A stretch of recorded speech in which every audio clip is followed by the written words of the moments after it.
All right. What's up, everybody? All right. ADHD sales legends. All right. So, Corey, I was browsing through the den. You've already showed me this, but is that testimonial from Roger Wakefield, who is, I mean, he's a hell of a guy. I think most people know who he is. Maybe that's just because, I have a blue collar background. You work with people in the trade. So like, we know how much of a badass this guy is, but he's probably the most famous plumber next to like Mario in the world. Right. And of course he's been on your show, and you met him, and he has this glowing testimonial as you as a sales speaker and a sales coach that you were sharing. And dude, I have to preach a little bit this morning. So let me just get a apology ahead of time in there is I think that I am like this. I know that you're like this. So this is a little peer-to-peer pressure, right? Positive peer pressure, a little coaching moment. That's what you need friends to do for you. And this is definitely a coaching moment for everybody that listens to the show. Is that you've had great traction working in the trades and specifically working with plumbers, right? Electricians, yes, but yeah, plumbers. You've had great clients who are in specifically this thing. And here's the deal, is that as long as you spread yourself thin and you say, I've got all these things that I do for people at all these different levels, and I can help anybody, because sales is like anything, right? I'll tell you this, is that I think sales doesn't exist. I would agree, actually. Because it is so ubiquitous. It's so everywhere. It's like air. It might as well not exist because it is in everything. It is nothing, right? Let's not get down to a philosophical rabbit hole, but that's why everybody that's listening to this show, that's why me get wrapped up in thinking like, oh, we could just do this and do this and do this, because we have this Swiss Army knife that we've developed of sales knowledge. But as long as you're a mile wide and an inch deep, you are forced to play small. You are forced to be smaller than you deserve to be and less powerful than you are, right?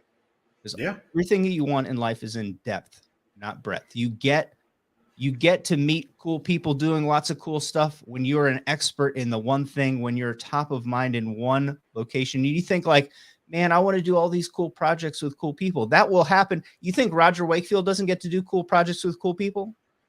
Definitely. Of course people he does. Knocking down his door to do projects with him. I'm sure. Of course. And when you think of him, you think of plumbing. Yeah, absolutely. I think of content. I think of great sales. I think of awesome mustaches. I think of other things. I mean, that guy puts Wilford Brimley to shame, right? The Quaker. Yeah. So one thing I loved about Roger is that him and I agree literally we agreed on everything in terms of like sales process, in terms of how you go into asking for the product or asking for the sale, all through it, because his wife is actually sailor trained. So here's why I bring that up, and I think this is why I'm extremely good at what I do, because as we were talking before, I bring an outside perspective to the trades. I'm not a plumber.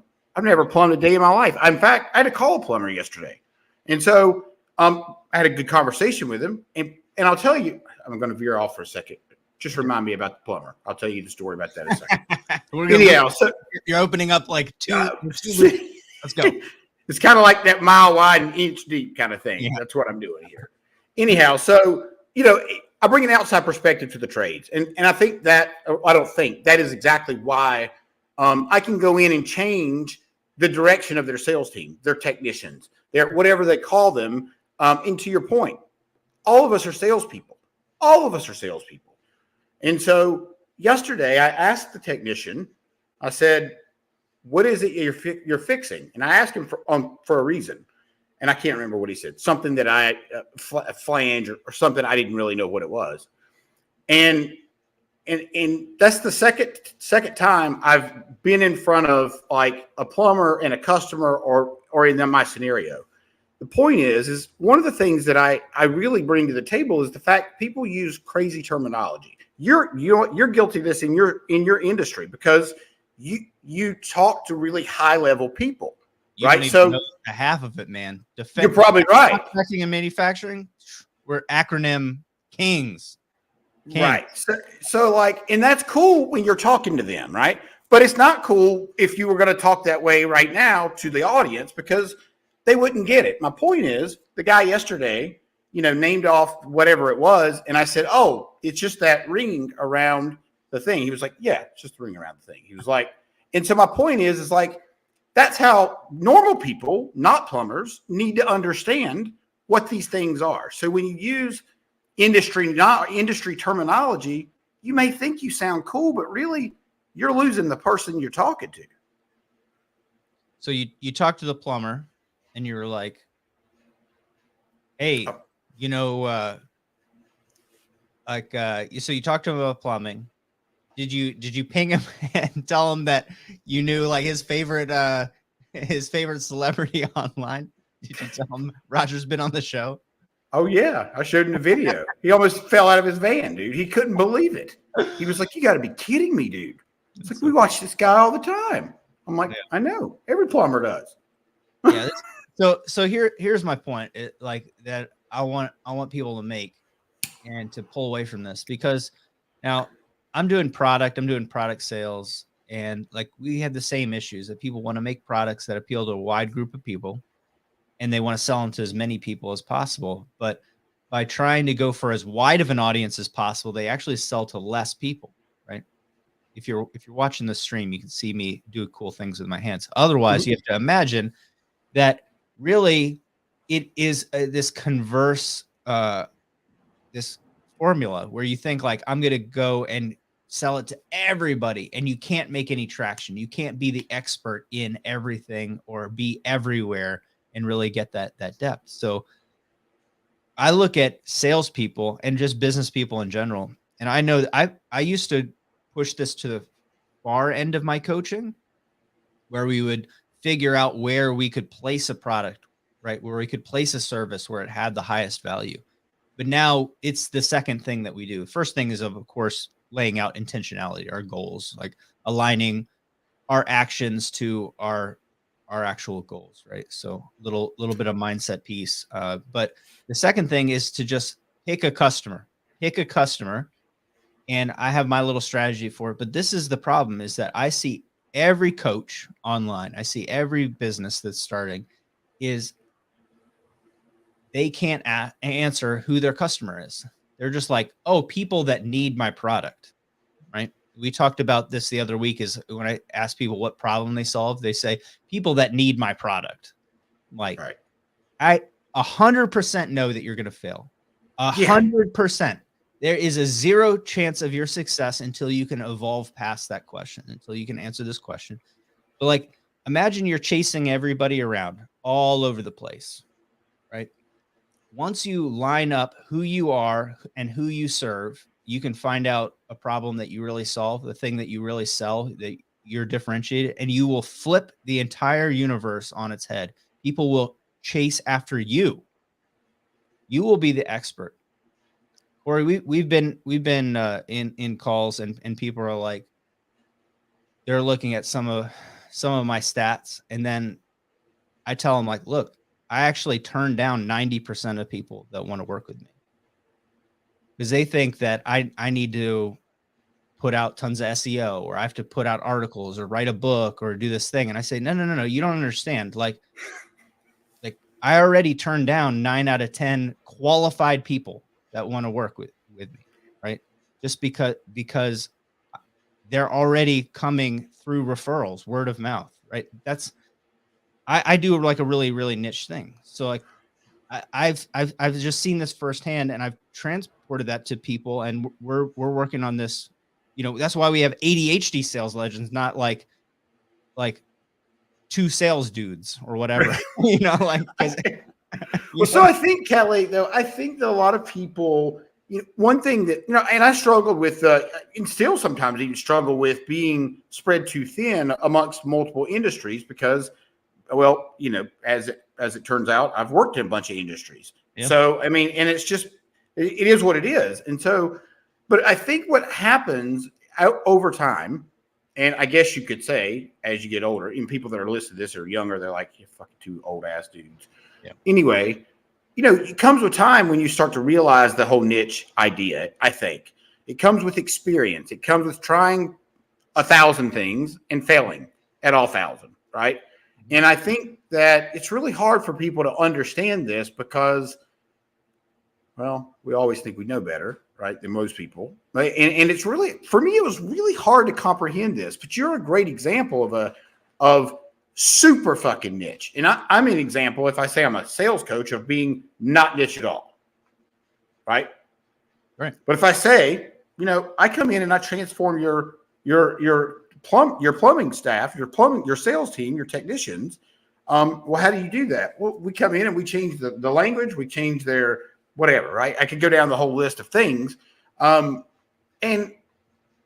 here's the problem. People just don't know these things are out there. And that's okay. They're not supposed to know everything I know. And people are not supposed to know everything you know. That's why we get hired. This is why I have a business. Yeah.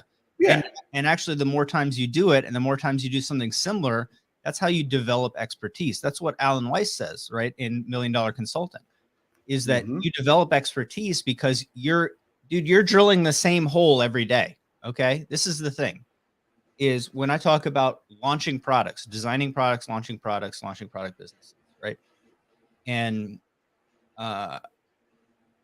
people ask me, have you done a product similar to this? At this point, I'm like, yeah, I probably have. But at first, I had to explain to them, look, I've been drilling the same hole my whole life, right? Yeah. This is the thing, is that once you get down deep into it and you start looking, you say, well, Callie does a bunch of different things. No, I don't. It's all the same thing over and over again. I help people go through that, launch and grow product businesses. That's all it is. It's just that you might look at it and say, oh, he's got a manufacturing company. Oh, he's got a couple product companies. Oh, he has a coaching business. Yeah. Doing what? Same fucking thing. The same fucking thing. It's just that as I go deeper, right, that hole gets a little bit wider. I get all these other skills. I developed so many physical products that have software that I have software teams. I've launched so many products that I have good marketing teams, right? It's not that I have a marketing company. It's just that I've drilled the same stupid hole, right?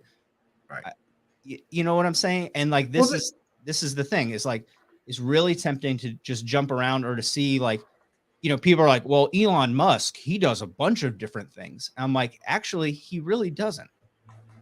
He doesn't. He's told people over and over and over again what his business is in building innovation infrastructure. He's actually building manufacturing businesses. That's what it is. The product is a way to finance him building factories.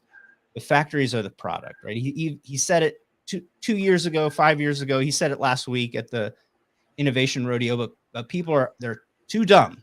They're focused on the car and not what this guy's actually saying. He's saying the factory is the product. I'm going to change the world by learning how to build factories that build innovation. I'm going to build companies that build innovation. This is what I'm actually building, is the infrastructure for a new reality, not the actual thing that you see. But people see this and they say, oh man, he's making a car. He has a solar company. He has a boring company. They don't realize that it's all in the same, it's the same stupid thing. And they all feed each other. They all feed each other. And so that's the other part to that, right? Like and that's just a smart way to set everything up, right? Mm-hmm. Like, it's too stupid for you to have a cookie company and a landscaping company. Why wouldn't you? Right? I mean, that would be a terrible idea. Well, unless you can prove to me that they're going to use the same type of back-end admin innovation infrastructure, it doesn't make sense. But when I launch a product company and I just use the same engineering team that I use as a consulting company, that I use as a manufacturer, on the outside, it looks like 3 different companies. On the inside, it's the same admin team. It's the same engineering team. It's the same supply chain team. It's the same. It's basically the same company. And is it, and I don't know the answer to this, but is it possible that it's also been, I would assume it's beneficial to have that same team working on all 3 projects, because I would imagine you get a hell of a lot more output from the teams. Yeah, I get to use the services more. And you've seen this with services that we use. Is like I start them off, and then generally if I work with somebody, I end up absorbing all of their time. But like they, What do you mean? like if I, let's say that I hired you for sales, right? And we started going, and I'd be like, Corey, I got another thing for you to sell. I got another client for you. I got another client, until you're just like, fuck him. This guy's has me selling 30 hours a week. He's like, I'm making money, but like, I thought this was going to be a part-time gig. This is like, because it's in depth is what I want to say. It was what I want to tell you is that in focus, then we have a lot of power to go. We have a lot of place to go to. Like, think of it like this, Corey. I'll dial this all the way back. I want to close the loop on this. Is like, if you just said, I'm just going to focus on plumbers, right? I'm going to hit that same hole. I'm going to drill that same hole. Well, who gets paid more, an oil company for boring a hole, or the guy that drills a hole in a 2x4 for your house, right? We'll go with the oil guy. Yeah. Okay. So like the difference is that when you get really good at that same place, that means that you're going to know all the special things about plumbing companies. You're probably going to know a special accounting team that focuses just on plumbing. You're going to know a special, like the way the bookkeeping works the best. You're not going to even have to do it. You're just going to say, I have a great contact for this. Let me just plug this into your business. Boom. They're already more successful. You haven't even told them any secrets yet. Really, what you're talking about here, Callie, is that, what you're saying is like, you can do the thing faster because of the experience, the knowledge, connection. And that's really what we're talking about. Right. Exactly. Like, yeah. you just have that. You've built that foundation, if you will, and you absolutely. Yeah, and so understand that. Let's bring it to the trades. Is that the main problem in the trades? Number one problem, and I've lived this. I grew up in a manufacturing company, so I know this inherently true. Is that the people that run a trades business, they're experts at tradesmen. They're an expert at the trade. They are not an expert at running a trades business. Okay. Correct. So when you come in and you say, I don't know what you know, it doesn't matter, because you know how to run the business. They know how to actually do the thing, right? They actually know how to be a plumber. They don't know how to be a plumbing company owner. And those skill sets are they're barely overlapping at all. Dude. Yeah. So look, here's the thing. Well, just imagine this for a second. If you're a plumber, you listen to this. How much more money would you make if you didn't have to stress the fuck out about all the shit you have to stress out about in business, because you just don't know? And again, we're not calling you stupid. You're not supposed to know, right? They don't teach you this stuff.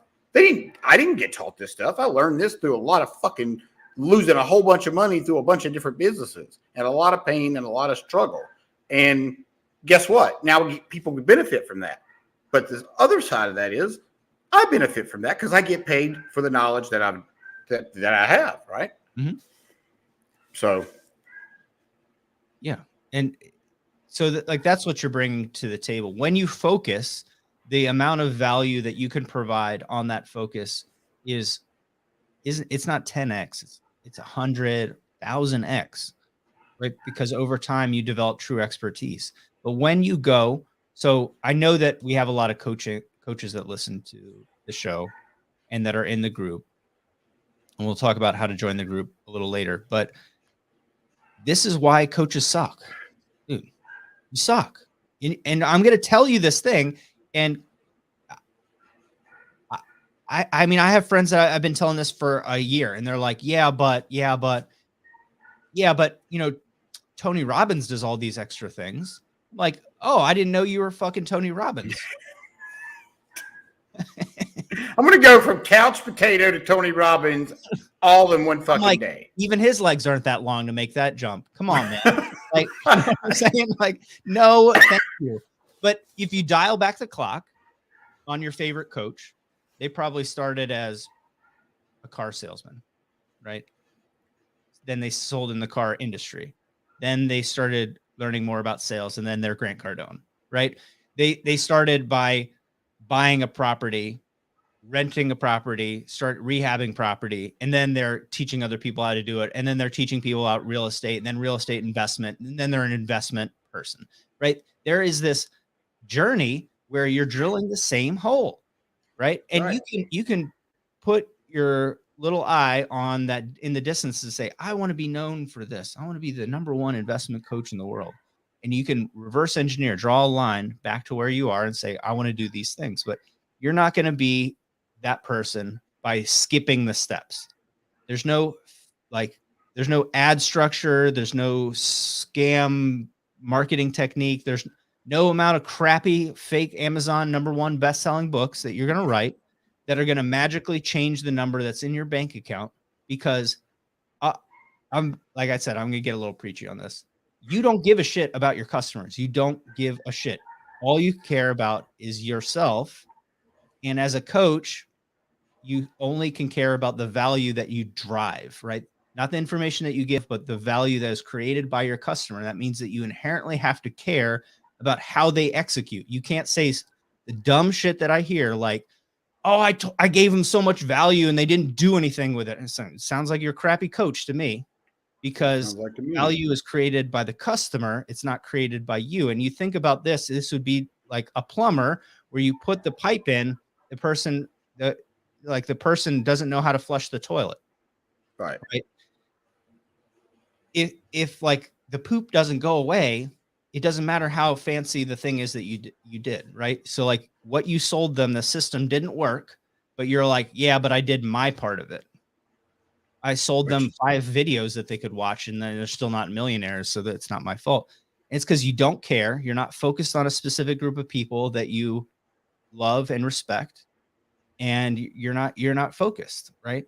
And you're hopping from one opportunity to the next because you're like, oh, I couldn't get any traction there. I couldn't get any traction there. I couldn't get any traction there. It's because you don't give a shit. Yeah. Yeah. You're right. Or your ADHD could be that too. I mean, look, right? I mean, like, This is a real thing, dude. We have both gone through this to a degree, but you learn, right? You learn your lesson after you jump into a couple of the 3 or 5 or 10 things for me, and you realize, man, like, how long do these things last? Oh, about 3-4 months. Oh, were they successful? No, not really. Did you get close? Maybe. Did you quit early? Yep. Right. Yeah. Okay. So if you're already a fan of Alex Hormozy, that's great. But if you're ADHD, you might have skipped this initial lesson that's in the book. It's on his YouTube over and over again because you skipped it because you wanted to watch the How to Become a Billionaire by Age 30 video. And you skip ahead where he says the same thing every time, right? If you're in business, pick one customer, right? One offer. And for us as products, we say like this one problem that we're solving, one product offer, one product offering. It might be like 5 products that could be used in conjunction. It could be bundled. Let's not get too deep into that. But one customer, one product, one channel. Okay, one way to reach customers. This is the ultimate solution to end all entrepreneurial ADHD. Clarify the channel portion for everybody, just so everybody's clear. Like this is like, I'm going to reach customers like this.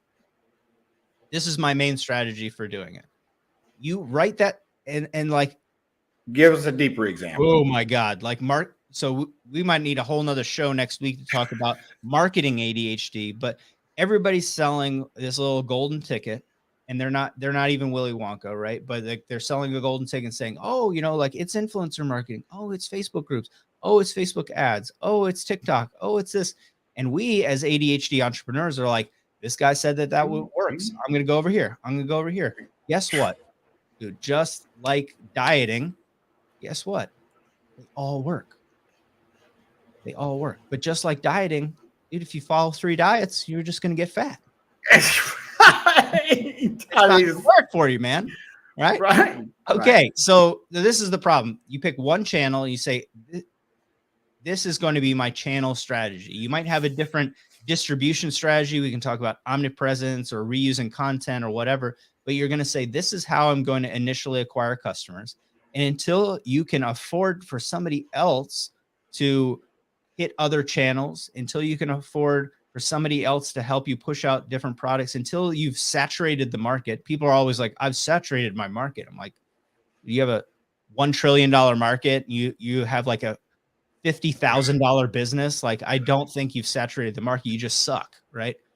So, they're like, yeah, there's nobody that needs toilets in my entire area. Market saturation is not doing a shitty job and not getting business. That is not Everybody market pooped saturation. last month, right? They're not pooping this month. Nobody needs plumbing. It's like, yeah, I hear it from realtors. I hear it from product people all the time. They're like, yeah, nobody's buying this anymore. I'm like, not true. Like, not accurate, right? There's several brands just dominating your market. But like, look, that's dude, one customer. Who's your customer? And they're like, everybody. I'm like, that's not one group. If you can't figure out a Facebook group that these people are in, like 5 influencers that they follow, the special name that they call themselves, it's not a customer. It's just like a wish list, right? So like one specific customer, one product offering. And product offering is like, I do this for you, or I do this, help you achieve this in this time frame. That's an offer. Even physical products are like that. I'm selling you an identity change, right? You're going to feel this way. You're going to look this way. People are going to love you like this. You're going to feel like this about yourself. It's going to help you jump faster, run faster. It's going to help you whatever. That's a product offer. And one channel is like, for me, I have my little simple marketing strategy, bring people onto a show. I interview them. They share it out with their audience. I'm using my podcast as my central hub. And I do little things to attract people onto that email list. I nurture them using the show and a little bit of content, and I just keep them warm. And in my case, for years. And what that does is, and Corey, I'll tell you this, because you're big on word of mouth and follow-up, right? Is most of my customers, this is mind-blowing, right? Aren't even the people that are on that list. That is mind-blowing. They're the people that are referred to by the people on the list. They're the people that say that again. So like, let's just say I got 1,000 people on that list. Right. All right. I send out an email, about 300 of them will open it up. Right. My podcast is getting 16,000 downloads a month, something like that. Right. So Fantastic. it's all right. Right. It's pretty good. Now, when somebody schedules a call with me or emails me, only sometimes do they say, hey, I've listened to the podcast for a long time. What they would say is, hey, my buddy X listens to your podcast. He sent me this episode. I'd like to talk to you about how we can work together. Badass. So this is the secret, and everybody is missing, but your strategy might look different. This is just my strategy, is that I nurture my audience forever, right? So my strategy is really simple. I stopped posting on Instagram. I don't post on TikTok. I don't have an email newsletter. I don't do a whole lot of things that other people do. I do have a little Facebook group, but primarily we have this strategy. I can link our audience to I mapped it out for everybody. I showed them why they're paying too much to get clients and why I pay zero or almost nothing for clients. Quick little strategy, but I just do that same thing over and over and over and over again.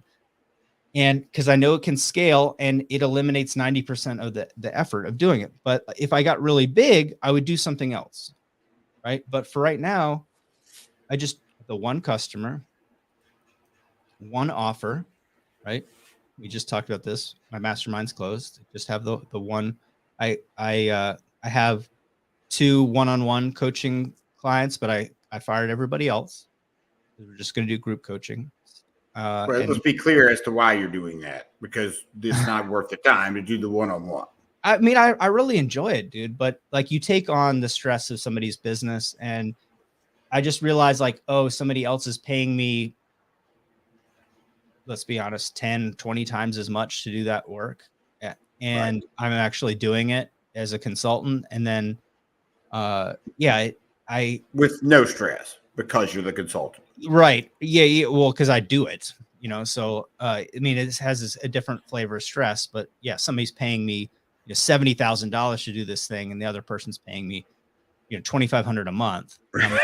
Like, but like, I love it. That's why I do it. But like, yeah, for the most part, I was like, I'm going to open up group coaching. I think you're better served with group coaching. If you ever have any questions, I'll just shoot a video. I'll send it to you. But like, they kind of just wanted information. Like, how do I do this? How do I do that? Well, I think it's really important too, because you just, I think you just, I don't know if we could talk about it yet, but you just have decided to also add something pretty fucking badass to the group coaching portion. Yeah. I mean, the access. Yeah. So like, I'm kind of changing the model of how I view the group coaching thing. Is that, you get the content, you see this stuff is like, and I ran it too. I ran Misfit Brand Academy, which is now just Academy, because I'm like literally reducing the complexity of everything. It's just Academy. And the idea is that might still be too much. You graduate Academy, right? You graduate away where you don't need me, or you graduate into the mastermind. It just makes sense, right? It's called Academy. Yeah. And you get access to all the information, but you get access to the information forever, and you get access to the group coaching forever. That's the difference. So it's like one-time payment to get the material. So instead of saying like, oh, it's 10 weeks and it turns it on, turns it off, or you have access to this course, you'll have access to the sessions for life. Right. And I think that's important, because then you're more inclined to then move on. But like everything else, see, that's one offer, is all I'm saying. Is like, I've identified for that business exactly who my customer is, and I can tell you in deep detail who they are, how much money they make, what they feel like, what problems that they've had. And we've done that by talking to hundreds of people. And I know the one offer, and I know what I'm offering them, what I'm going to show them. And I have my one channel to do it. And here's the magic of this, is that if that channel wasn't working, I would change the channel. I wouldn't try 2 channels. Right. And this is the problem, is like, or you get hit up all the time, more than anybody else that I know, where somebody's like, dude, you should be doing this. You should be doing this. And it all sounds every one of them. I always sound good, right? Every single time. But you got to stay focused, and it's, for especially people with ADHD, it's really hard. You mentioned something else a second ago. Damn it! I think I missed it, or I forgot it. But yeah, I don't remember what it was. Well, this is the thing: is like, we talk about ADHD into a superpower, right? Let's bring this home. I want you to take all that energy that's scattered, and take that scattered energy and direct it into a line. Now, imagine if every time that you got that feeling where you needed to go do something new, you needed that novelty, right? You needed to hit that button, that you went out and you learned more about plumbing sales. You learned more about plumbing systems. You learned more about everything that your customer does. You said, hey, I want to do an on-site day. I want to go there. I want to shadow your team. What if everything that you looked at, you put on a lens where you said, I want to be customer centric. I'm obsessed with my customer. I want to look at all those different things. I want to look at SEO. I want to look at TikTok. I want to look at all these things, but I want to focus them like a laser beam onto my one customer. Dude, you would be unreal, because now, not to get too nerdy, there's this thing where you're balancing exploring new things and exploiting things that work. Explore, exploit is a decision science. It's a decision science algorithm, something that's used in computer science a lot, sorting algorithms. But what the the hell does all problem that mean? is like when you let's say that you're at a restaurant, right? And you know that this one thing at this one restaurant is delicious, right? Well, there's a certain kind of people that will just never eat anything else. There's like chicken tenders, French fries. I'm going to eat that at the same restaurant every single day. And dude, there's nothing wrong with that. But as sure as hell, you're not going to be an entrepreneur with that kind of attitude, right? So yeah, now that I think about it, it's not exactly true for me, but go ahead. Yeah. Okay. Well, so you think about this is that you're going to find something that really works for you and you're going to stick with it, right? That's exploit. And it's really important to find things that work. There's a certain amount of time where you got to try something new. And like, there's a lot of people that they're just in the business of trying new stuff all the time. Right. So they never get any traction. They're just like, they're like on ice skates. Hamster on a wheel. Hamster on a wheel, right?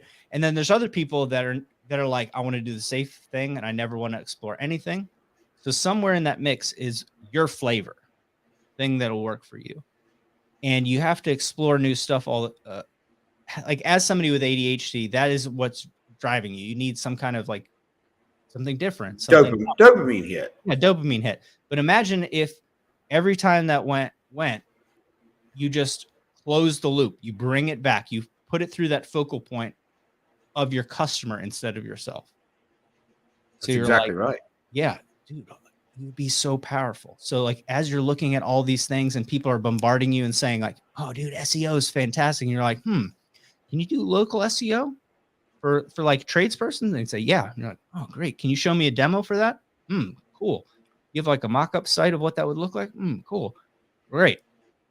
And then you exploit it, right? So every time you're hit with that explore notion, that distraction, you dial it back, you bring it back, focus it in, and then you say, how can this serve the people that I love and respect? Be very careful if they say yes to all those questions super quickly. So like, $100 and I'll show you. Right. Don't worry about it. It's, you know what? You're going to see the results in a few months. Just hang tight. Just pay me. We're good. Like that guy turned into a shadow and disappeared immediately. Damnedest thing. Like, seemed like a great guy. I don't know what happened. He was very happy with me. Jesus Christ. It drives me insane, dude. I'll tell you, this is going to be so interesting, by the way.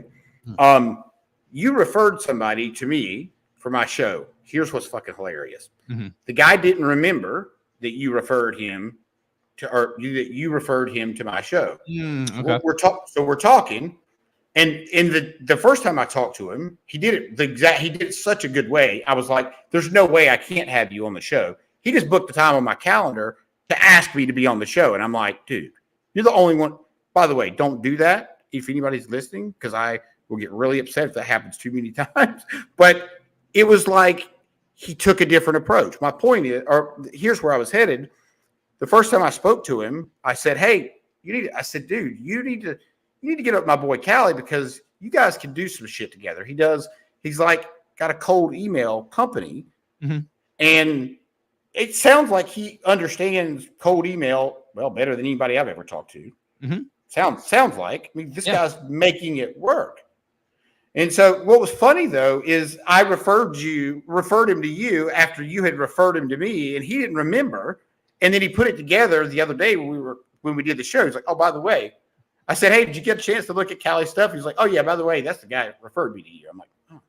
Yeah. He wanted to be on End Hype, and I was like, nah, we're pretty dialed in. I like having, basically I like having my clients on there, but I like having people that are product business founders. So yeah, as much as he's a sales guy. Yeah, right. He's a sales guy, and I'm like, nah, because then it really is me co-signing on that. And like, if I'm gonna have a sales guy, I'm just gonna have you on the show. You know what I'm saying? I'm gonna have somebody that's in our community on the show. Like, and so I get at least a cold email every other day for somebody to be on that type. But like, yeah, he seemed legit. So I was like, yeah, you should just be on a sales show. You shouldn't be on a show that's about, product development and selling product. I mean, it doesn't make any sense, but Isn't it fascinating though? I mean, did you know that there were companies that legitimately understood and could navigate literally cold lists and make them work? yeah, there's a couple ways to do it, because getting emails now is so easy, really. Yeah. But yeah, I think of it. I mean, I take a different tact with it, because you think like you and me. So you as a sales coach, you think, how many clients could I possibly take right now? Right? Even in a group coach, 20. Let's say 20 would be pretty hard to really serve them, especially to just write off. So let's say 20 is like the most you could possibly do it. But then people look at these lists and they say, man, I got to get 1,000,000 people and email them. I'm like, dude, but you don't like your throughput, right? The amount that you could do doesn't support that marketing channel. Right. That marketing. What would happen? Yeah. So what would happen? Yeah. I mean, let's put a positive spin on it. You do like I do with my mastermind. You just say it's closed. Like, it's closed. Yeah. I'm not taking any more clients, right? Well, yeah, but like, what's the worst thing? All right, it fills up with 100 people, and then what happens? You can't look like an idiot. You look like an idiot. Yeah, absolutely. You fail. Yeah. So that's my problem with a lot of these marketing techniques, is that they're selling you something that is, one, like we're talking about, it's unfocused. They're like, yeah, it's a focused list. And I'm like, it's not like a big brand builder. But let's say if it did work, like they said, if it did work, you'd go out of business. You'd damage your brand, right? Well, if you didn't structure it right, for sure. Yeah, for sure, right? So you just scale it whichever way. If you need 20 people, you need to figure out how many fucking emails you need for 20 people, not 1,000,000 emails if you only need 300,000. Right. Yeah. Right. And so, for me, and I'll break this down later after I do it, and we could do a show on this, is like, I take my channel, right? And then I say, you've heard this. I don't know if I've talked about this on the show, but I break it down like this. You only need to do 2 things when you're launching a business, is get attention and nurture the attention, right? And when you're ready to scale, you're a little bit farther down. You need the third thing, which is you need to be able to turn that nurturing into a word of mouth. You need a support, right? So let's just say that people are obsessed with this, but a support strategy is really important. But this is your entire marketing strategy. It's attention, nurture, support, right? So my nurture is where my content lives forever and where people can continue to do that. So I do these live streams. I save them. I have a hidden website where people can access them. It's like its own private show that people get. Is it like a dark web website? Yeah, it's dark web. You guys have an onion. You got to get past all the crypto MLM to get there. Yeah, and you get some product out of it. But like, yeah, you just nurture those people, and when I think of those strategies, like we're gonna do an email strategy using other people's email lists. So not cold email, but I get other people to email out, hey, check this out. Then we're gonna have a viral giveaway that's gonna get me attention. But the real property is that I get people on the list and then I just nurture them. I'm not even gonna sell them anything.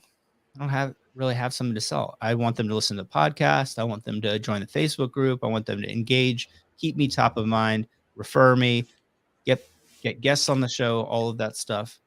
And believe it or not, without really asking somebody to do something, that generates a lot of sales. But it's just attention, and then it's just nurturing. And we talked to a bunch of people, and the marketing people, they're like the underpants gnomes from South Park. They're like, first we spam the people, then question mark, and then profit.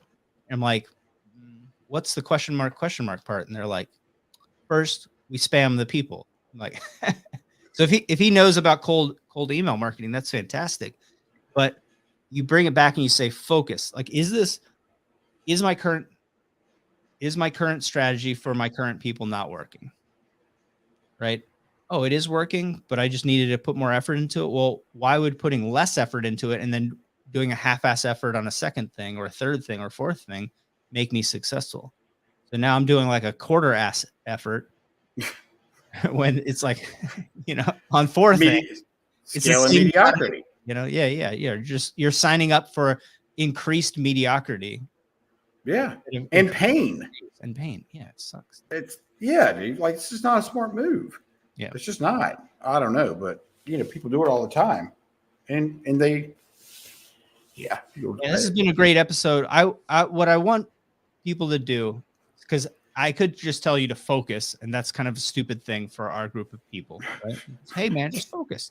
I want you to do, pay more attention, is use the first of several lenses. It's a discipline lens, and you only need to focus one thing: is alignment. Right? I'm not asking you to stop looking at all those shiny balls.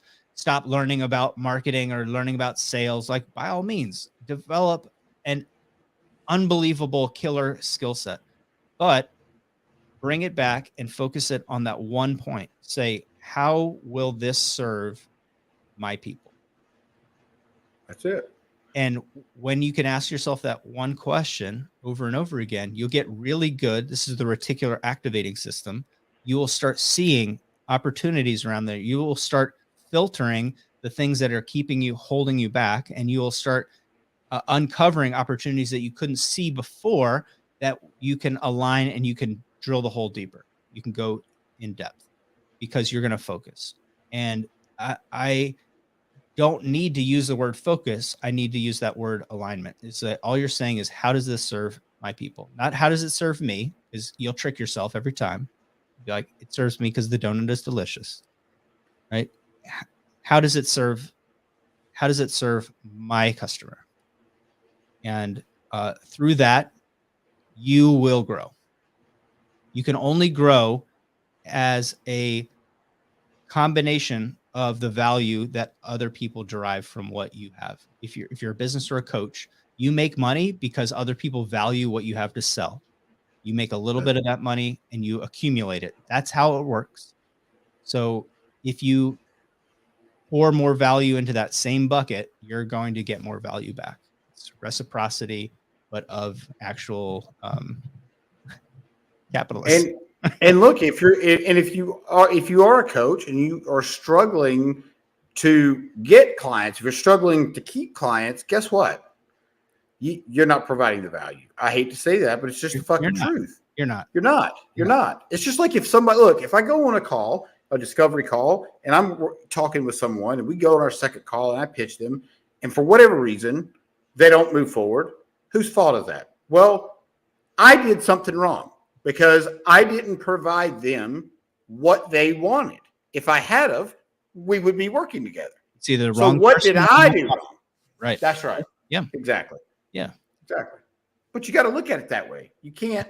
You got to look at, well, what did you do? Right. You have a part we have a part in every decision that's made. Right. And you got to take responsibility for that. And guess what? You're going to get better focusing on these things. You want credit, you have to take responsibility. That's right. Inspect what you expect. Yep. All right. Thank you, brother. Thank you.